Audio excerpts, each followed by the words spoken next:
thinking, just to keep things varied, that I talk a little bit about my almost kind of Bigfoot Sasquatch encounter at the ECETI Ranch. Since ECETI just came up recently, I was going to address that. It's a very odd encounter, but it goes amongst my experiences along with others.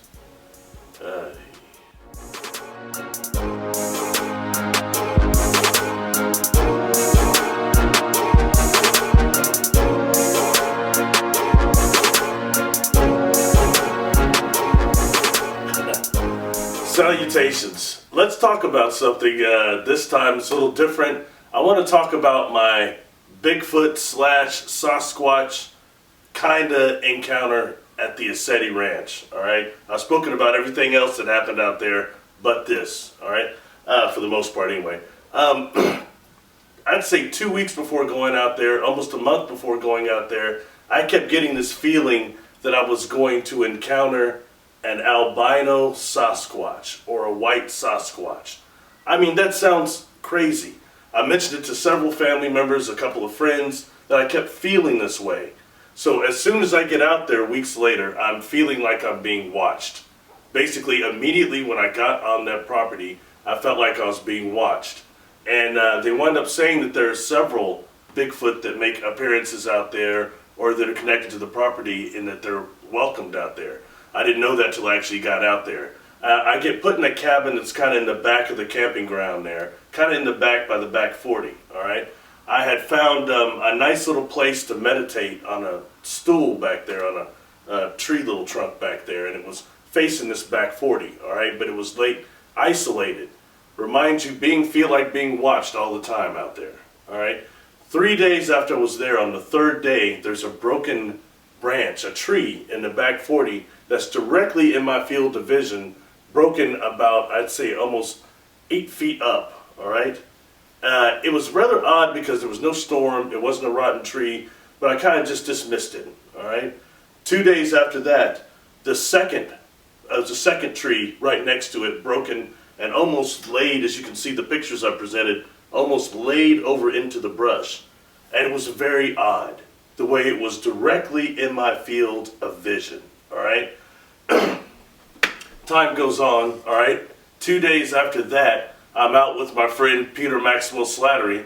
We're having lunch, and we get back, and we got some ice for our coolers. When I go down to this cabin to put the ice in the cooler, all right, there's a rock on the doorway, actually on the rug, the front door rug of this cabin, and it's a rectangular rock, I'd say about yay tall, bigger than a cell phone, definitely, about that big, right in the path of walking into this room, this cabin, the part where if it would have been a little darker, I would actually have probably tripped on it and fell. So I did see it, and it was just so odd. So I threw it on the side of the cabin because I thought I must have knocked it over when I was messing with the cooler, dumping the cooler. But I checked the cooler, it was styrofoam, there was nothing in it, it wasn't damaged. All right, I take this rock, I throw it to the side. During dinner, which is right at that time, Peter starts asking me, you look kind of funny. I said, well, man, I think somebody's effing with me. Somebody's messing with me because there was this rock on the doorstep of the cabin. There's this broken trees back there. The whole thing back there is weird. I feel like somebody's watching me and they're playing a joke on me. All right, so Peter says after dinner, let's go down and look at the rock. So we walk down to the cabin and the rock is gone. This odd rectangular rock that is not like any of the rocks around the cabins, all right? That's gone. That's when I started to know for sure somebody was messing with me. I thought it was my friend Albert that I met out there, that I actually saw the holographic mountain with. Like, that wasn't enough, all right? It wasn't him, all right? Nobody was playing a joke on me like that down there.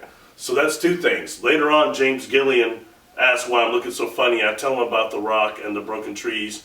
He says, that's are signs of Bigfoot, and that they leave stones on people's porches sometimes, unique stones. I think you're being welcomed here.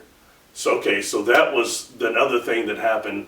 The fact I couldn't handle going down there in the darkness part of the time and seeing maybe somebody 9 feet tall popping out of me was a problem, all right? These trees, as you saw in those pictures, were broken about 8 feet up, so that means whoever broke them would have to be 9 feet tall, all right? I got a mind speak from what was a Sasquatch down in this cabin, mind speak telepathy, telling me to call it, it could be addressed as elder. That's kind of the last thing that happened to me while I was there.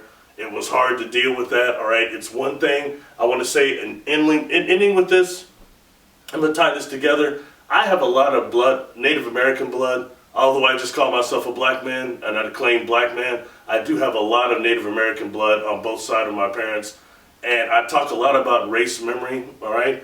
I believe the Sasquatch is quite aware. They're a tribe. They're not just animals or gorillas, okay? They're a tribe and they're very aware, and I believe they still have access to the cellular memory just like most animals do. So in that way, they're awake. They knew I was coming. They recognized me from a genetic, racial perspective. I think that's what went down out there. I think that's the type of contact we're dealing with. I'm just going to leave that for you. Okay, I never actually saw this elder. James did tell me that they had two blonde or white ones out there. This one was older. I could see it in mind's eye. I could feel him, okay, the whole time I was out there. I know that now, although I did not see one physically. Just so you know, I try to be spiritual, but I sent out with my telepathy. I said, please don't come out of the woods on me. I don't think I can handle it, especially somebody 9 feet tall, 10 feet tall. I'm not going to do well with it. Sorry, I'll be better next time. Anyway, just wanted to share that with you. That was one of the unique things that happened at that highly active property that I would say is a definite power spot. Thank you for listening. Please subscribe if you enjoy these videos. Please share with your friends. Put a like on them. Comment, but definitely subscribe. So many people are watching these, it kind of trips me out. So God bless all. Peace.